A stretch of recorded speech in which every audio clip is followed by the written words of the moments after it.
Assalamualaikum warahmatullahi wabarakatuh. Yang terhormat Ibu Sofi Depianti, Eskom Mkom selaku dosen pengampu mata kuliah Data Mining. Pada kesempatan kali ini, kami dari kelompok 2 akan mempresentasikan hasil tugas kami, yaitu penerapan algoritma a priori untuk association rule mining menggunakan dataset Groceries. Boleh di next? Baik, sebelum memulai presentasi, izinkan kami untuk memperkenalkan diri. Ada saya sendiri, yaitu Marsha Davina Jaladi Sarsadi, bersama rekan-rekan saya, yaitu Gagas Cahya, Teguh Muhammad Nur Hakim, dan Rizkina Fatihatus. Di next. Latar belakang dari tugas kami yaitu karena kemajuan teknologi membuat data transaksi semakin besar dan membutuhkan analisis untuk menemukan pola penting.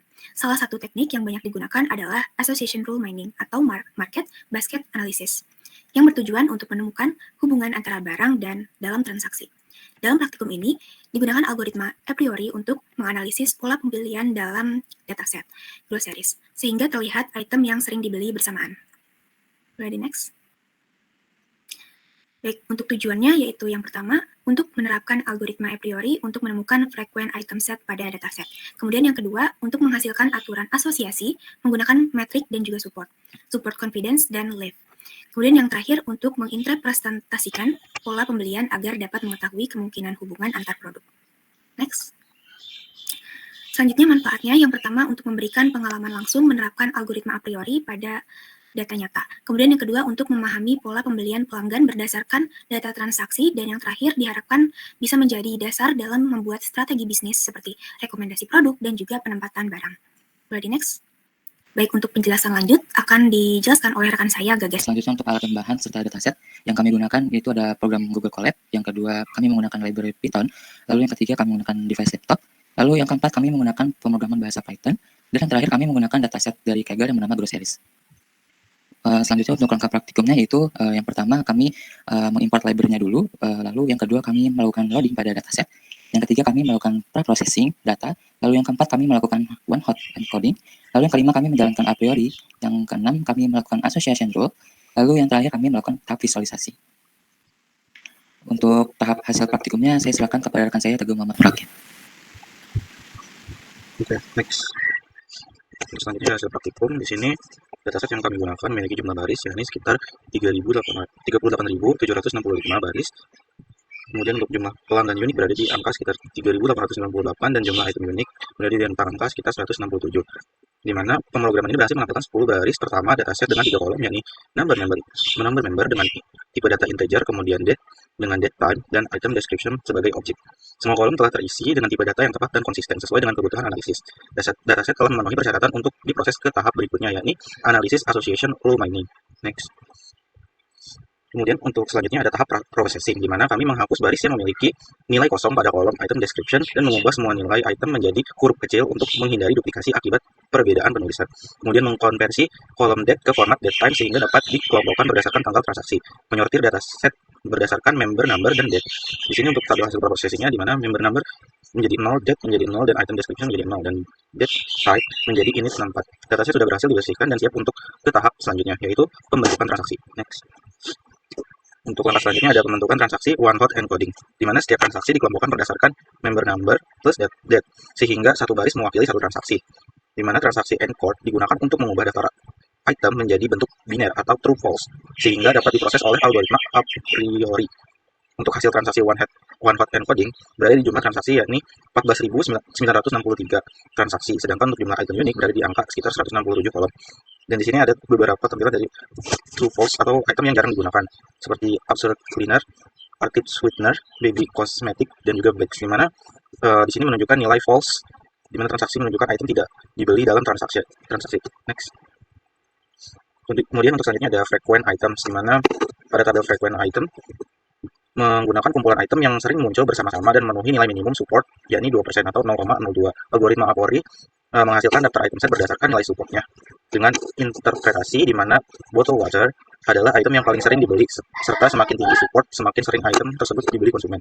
Di sini ada beberapa item, yakni ada beef dengan rentang sekitar supportnya 0,033950, kemudian ada berries berada di rentang support yakni 0,021787, kemudian ada bottle beer yakni berada di rentang support 0,045312, dan bottle water yakni ada di rentang angka 0,060683, dan brown bread berada di rentang support angka 0,037626. Boleh next. Oke, untuk selanjutnya aturan asosiasi akan saya serahkan kepada rekan saya, yakni Rizkina. Sebelumnya terima kasih. Untuk selanjutnya yaitu mengenai aturan asosiasi, di mana pada aturan asosiasi ini terdapat 3 proses, di mana pada proses pertama yaitu tidak ditemukannya dalam dataset tersebut tidak adanya association rule yang valid. Kemudian pada proses keduanya, di mana penyebab tersebut adalah karena sebagian besarnya itu transaksi hanya berisikan 1 item per tanggalnya. Kemudian, di mana a priori ini membutuhkan minimal 2 item per transaksi, karena di dalam dataset yang kita ambil hanya memiliki 1 transaksi per item dan juga bertanggal dihitungnya. Kemudian pada proses ketiganya, akibat dari proses 1 dan proses 2 itu mengakibatkan nilai dari support, confidence, dan juga lift itu tidak akan dapat dihitung. Jadi hanya akan memunculkan tabel dari nilai support, confidence, dan juga lift. Oke, boleh di next. Baik, untuk selanjutnya itu mengenai visualisasi frequency item set, di mana di sini sudah tampil 2 visualisasi grafik batang ya, 2. Yang pertama yaitu ada top 5 frequency item dan juga top 10 frequency item yang paling top. Yang saya akan jelaskan pertama yaitu top 5 frequency item, di mana pada tabel tersebut atau grafik tersebut, rentang nilai yang paling tinggi itu adalah berada di bottle water, yaitu sekitar 0, untuk bottle water itu sekitar 0, untuk bottle water yaitu sekitar 0,33950, dan juga untuk bagian yang rentang keduanya paling besar yaitu di bottle beer yaitu sebesar 0,45312.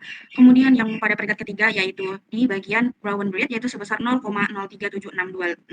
Kemudian pada yang selanjutnya itu yang keempat itu terdapat di beef urutan keempat yaitu sebesar 0,33950, dan urutan terakhir yaitu jatuh kepada berries sebesar 0,021787.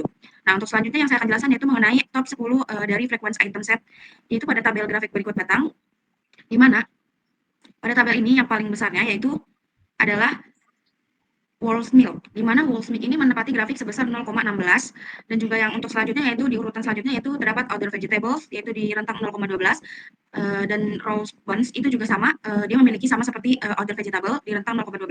Kemudian terdapat juga soda, di mana soda ini berada di rentang sekitar 0,10. Kemudian yogurt ini berada di sekitar 0,9, dan juga pada bagian root vegetables ini berada rentang sekitar 0,6 sampai 0,7. Kemudian terdapat juga urutan selanjutnya yaitu tropical fruit, di mana tropical fruit ini berada di rentang 0,6. Kemudian pada selanjutnya itu ternyata dari bottle water, di bottle water itu sama peringkatnya seperti di tropical fruit itu sekitar 0,06. Kemudian di bottle water juga terdapat pasangannya yaitu sausage juga sama menempati urutan terbesarnya itu 0,06. Kemudian yang terakhir itu ada di bagian citrus. Di bagian citrus itu menempati nilai sekitar 0,4, rentangnya sampai 0,5. Boleh di next. Baik, selanjutnya saya akan menjelaskan mengenai kode dari Google Colab yang sudah kami rancang dari kelompok 2. Boleh ditampilkan?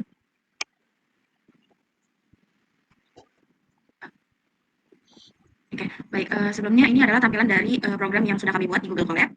Yang kami butuhkan yang pertama kali untuk melakukan penerapan algoritma a priori untuk association dengan rule meaning menggunakan dataset Groceries, yaitu yang pertama kita butuhkan adalah pip install mlextend, di mana pip install mlextend ini adalah library yang kita butuhkan. Setelah kita menginstal, selanjutnya kita akan mengimport dari library yang akan keseluruhannya kita gunakan, di mana keseluruhan yang kita akan gunakan yaitu import pandas. Kemudian kita mengimportkan dari library yang sebelumnya sudah diinstal yaitu mlextend. Kemudian kita juga mengimportkan library matplotlib, pypilot. Nah, untuk selanjutnya kita akan mulai melakukan untuk penerapan algoritma a priori untuk association rule meaning dengan dataset sebagai berikut. Nah, untuk sebelumnya langkah yang pertamanya yaitu kita tentu saja melakukan load dataset, kemudian menampilkan info dari struktur dataset dan juga statistik ringkasnya. Di mana pada load dataset ini terdapat DFP dari GCV. Di sini berfungsi untuk menampilkan dataset yang nantinya kita sudah masukkan ke dalam file upload-nya untuk mengambil dataset dalam kolomnya. Kemudian dengan mengeprintkan dan menampilkan sebesar 10 data dalam dataset awal yang kita ambil. Kemudian di situ kita menampilkan dataset 10 angka awal yang ada di dataset yaitu 10, terdapat dari tropical fruit, whole milk, pip fruit, other vegetable, whole milk, rose buns, other vegetable, pop plants, whole milk, tropical fruit, dan yang lain-lainnya. Boleh di next ke bawah, scroll ke bawah sedikit. Baik, nah untuk selanjutnya pada bagian tersebut yaitu menampilkan informasi struktur dataset dengan mengeprintkan .df info. Di sini infonya itu terdapat kita menggunakan data kolomnya itu terdapat 3 kolom, di mana kolom itu berisikan member number, date, dan juga item description. Dan selanjutnya pada yang terakhir itu adalah informasi dari statistik ringkas dari deskripsi dataset yang kita ambil, di mana di sini terdapat deskripsi yang sudah dilihat dari member number-nya, date-nya, item description-nya terdapat apa saja. Nah, boleh di next ke bawah. untuk selanjutnya yaitu mengenai bagian pra-processing, yaitu di mana yang pertama kita menghapus baris yang item deskripsinya kosong, di mana menggunakan kode df-drop-na untuk item deskripsinya. Kemudian yang keduanya memperbaiki format dari teks ke the time. Kemudian yang selanjutnya keempatnya itu menyortir berdasarkan user dan juga tanggal. Serta yang terakhir itu mengecek apakah masih adanya none atau missing value. Nah, terus selanjutnya bisa kita lihat di sini menampilkan bahwasanya di sini sudah menampilkan dari item unik dari hapus drop-nya. Semua juga sudah sudah dilakukan pengecekan apakah masih ada none, dan sini sudah terbukti bahwasanya sudah tidak ada data yang masih none. Boleh di next. Baik, untuk selanjutnya di sini kita menampilkan informasi dasar atau ringkas dari dataset transaksinya, di mana kita menggunakan print jumlah baris, LNDF, kemudian print jumlah pelanggan unik, kemudian print juga jumlah item. Untuk selanjutnya di sini yang kita membuat proses one hot encoding, di mana pada membuat one hot encoding di sini menggunakan from ML extend pre-processing. Kemudian selanjutnya akan mengelompokkan item berdasarkan member number dan juga date-nya. Di sini nantinya akan keluar transaction encodernya juga dengan the date, the feed basket, transfer basket, kemudian di OH-nya yaitu pada data frame dengan kolom dan juga date-nya, dengan menghasilkan perinanya. Untuk selanjutnya yaitu mengenai data mencari item set yang sering muncul pada frequency item set. Di sini menggunakan data yaitu menggunakan kode frequency item dengan a priori. Di sini sudah menjalankan perintah algoritma a priori. Dengan DFOH-nya dengan menghasilkan main supportnya sebesar 0,02 atau sebesar 2%, kemudian use column dengan hasilnya true. Dan juga di sini menghasilkan hasil PLT-nya itu untuk menghasilkan frequency item dengan frequency item head-nya. Nah, untuk selanjutnya itu menampilkan visualisasi dari 5 item yang paling sering muncul, atau bisa dibilang top 5 frequency item dari hasil a priori-nya. Di sini kita menggunakan yaitu top 5 sama dengan frequency underscore item head 5. Di sini fungsinya yaitu untuk mengambil 5 item set dari dataset teratas dari hasil frequency item untuk yang ditampilkan. Kemudian kita akan mengubah frozen set dari ke stringnya, di mana top item sama dengan top 5 items dengan mengapply lambda dikali sama dengan dibagi next itu iter x. Di mana fungsi ini itu adalah sebagai item set yang biasanya berupa frozen set yang nantinya tidak bisa dirubah. Jadi baris ini tuh buat mengubah frozen setnya itu ke string biar mudah nantinya ditampilkan di grafiknya. Kemudian selanjutnya itu figur fixed size-nya itu sebesar 6,5.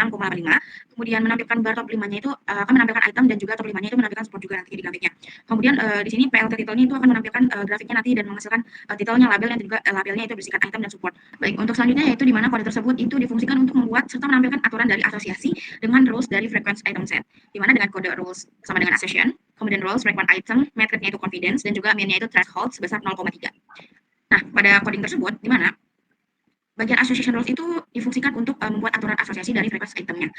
Nah, kemudian di sini kita akan menghitung dari if juga, kita akan menghitung dari sebelah kiri dari si association rules dari frequency itemnya nanti. Di mana di sini menghasilkan rules sama dengan rules store underscore values by if ascending sama dengan false. Kemudian print ini sampai print rules 10 itu nantinya akan menampilkan data dari grafiknya dan juga menampilkan data sebesar 10 yang nantinya akan dibaca dari top 10 rules association-nya. Kemudian untuk selanjutnya yaitu boleh ditampilkan hasilnya di paling bawah. Baik, untuk hasilnya yaitu aturan asosiasinya itu what empathy data frame. Dan hanya menampilkan kolom seperti berikut, terdapat antecedents, consequence, antecedent support, consequence support, support confidence, leap, representasi sampai selanjutnya. Kenapa nilainya tidak muncul? Dikarenakan seperti yang sebelumnya sudah dijelaskan dari aturan asosiasi 3 proses tersebut, datanya itu association rule itu nggak valid karena disebabkan itu data transaksinya itu cuma 1 per item dan per tanggal dihitungnya. Jadi si proses itu nggak bakal bisa nampilin nilai support, confident, dan juga nilai dari hitung sebelah kiri dari si item set tersebut. Nah, boleh di next. Nah, untuk selanjutnya itu memvisualisasikan 10 item set, di mana 10 item set ini bisa kita bilang itu untuk yang sering muncul dari top 10 frekuensi itemnya. Nah, dari coding ini tuh nantinya akan menampilkan bentuk diagram batangnya, di mana kodenya itu terdapat frequency item nilai 10 support plot kin bar sampai y supportnya, di mana x itu sebagai item setnya dan y itu sebagai nilai dari supportnya. Kemudian di sini terdapat akan menghasilkan PLT title, nantinya akan terdapat title dengan 10 frekuensi item teratas yang nantinya diambil dari database. Kemudian PLT XTTXS yaitu rotationnya kita menggunakan rotationnya 45. Kemudian di sini PLT show untuk menampilkan dari grafiknya. Baik, izinkan saya untuk menyampaikan kesimpulan akhir dari presentasi kelompok 2 ini, di mana pada kesimpulan yang kami bisa ambil dari dataset yang sudah kami jalankan dari tahap penerapan algoritma a priori untuk association dengan role meaning, dengan datasetnya yang kita gunakan adalah Gross Series, di mana berdasarkan praktikum yang telah kita lakukan, analisis asosiasi menggunakan algoritma a priori berhasil mengungkap pola hubungan antar produk dalam data transaksi. Akan tetapi, dalam dataset tersebut, meskipun mayoritas transaksinya hanya terdiri dari 1 item, algoritma itu akan tetap dapat menghasilkan aturan dari asosiasi rules tersebut, yang nantinya itu valid dengan nilai support, confident, dan leave yang terukur. Nah, selanjutnya itu di mana temuan ini kita bisa memberikan dasar yang berharga untuk pengambilan keputusan bisnis. Contohnya untuk bisnis ya. Nah, khususnya dalam menyusun strategi dan penjualan seperti baik produk bundlingnya maupun pendapatan produknya dan juga program proses promosi yang lebih terarah berdasarkan pola pembelian aktual konsumen tersebut. Baik, Sekian dari kelompok 2 untuk presentasi mengenai penerapan algoritma a priori untuk asosiasi dengan rule binning menggunakan dataset Groceries. Kami ucapkan terima kasih. Apabila ada salah mohon dimaafkan. Wabillahi taufiq wal hidayah. Wassalamualaikum warahmatullahi wabarakatuh.